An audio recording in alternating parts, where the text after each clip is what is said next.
क्या भारत के उच्च शिक्षण संस्थान अब शिक्षा के मंदिर नहीं बल्कि विचारधाराओं के अखाड़े बनकर रह गए हैं?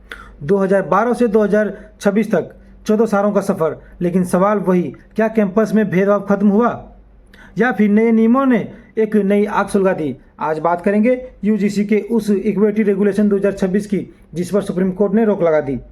हम गहराई में जाएंगे उन दो मौतों की जिन्होंने देश को झकझोर दिया और समझेंगे कि क्यों 2012 के नियम नाकाम रहे और 2026 के नियमों में विवाद में क्यों 2026 के नियम विवादों में क्यों घरा।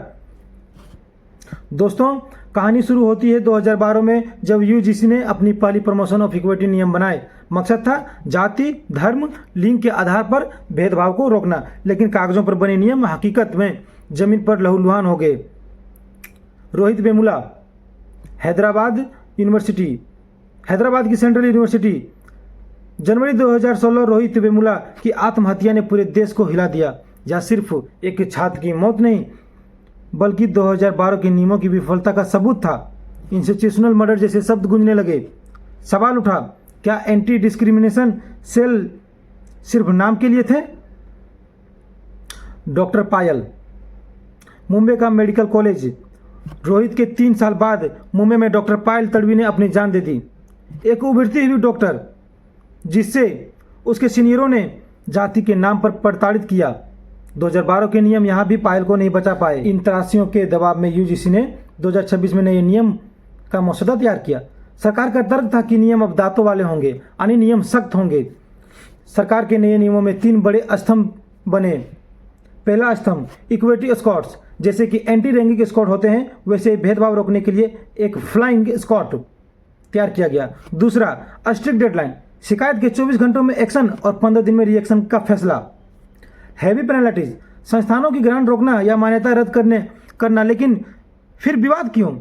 यहीं से कहानी में ट्विस्ट आता है। इन नियमों ने एक बड़े वर्ग को डरा दिया। सुप्रीम कोर्ट में याचिका डालने वालों और विरोध करने वालों के 3 मुख्य तर्क हैं जो आपको समझने चाहिए। पहला तर्क, रिजर्व डिस्क्रिमिनेशन का डर। आलोचकों का कहना है कि भेदभाव की परिभाषा इतनी संकुचित है कि यह केवल आरक्षित वर्गों को सुरक्षा देती है।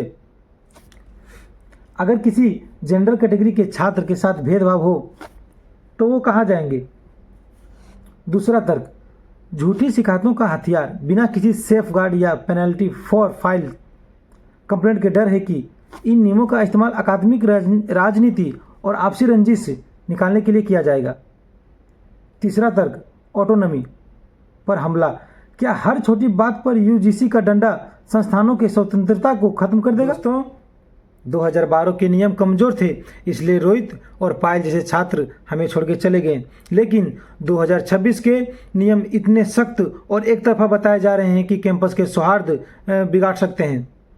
सुप्रीम कोर्ट की रोक इस बात का संकेत है कि हमें एक जैसे संतुलित कानून की आवश्यकता है। पीड़ित की पहचान नहीं बल्कि उनके द्वारा किए गए कार्य एक्ट को सजा दें, जिसमें शिकायतकर्ता और आरोपी दोनों के लिए ड्यूस प्रोसेस, फेयर ट्रायल हो। और सबसे जरूरी, जो कैंपस में डर नहीं बल्कि संवाद पैदा करे। दोस्तों, क्या आपको लगता है कि 2026 के नियम भेदभाव खत्म कर पाएंगे या सुप्रीम कोर्ट का इन पर रोक लगाना सही फैसला है? अपनी राय कमेंट्स में ज़रूर बताएं। यह मेरा पहला वीडियो है। अगर आपको यह विश्लेषण तार्किक लगा हो तो इसे शेयर करें और चैनल को सब्सक्राइब करें ताकि हम ऐसे ही गहरी रिसर्च आपके सामने लाते रहें। जय हिंद।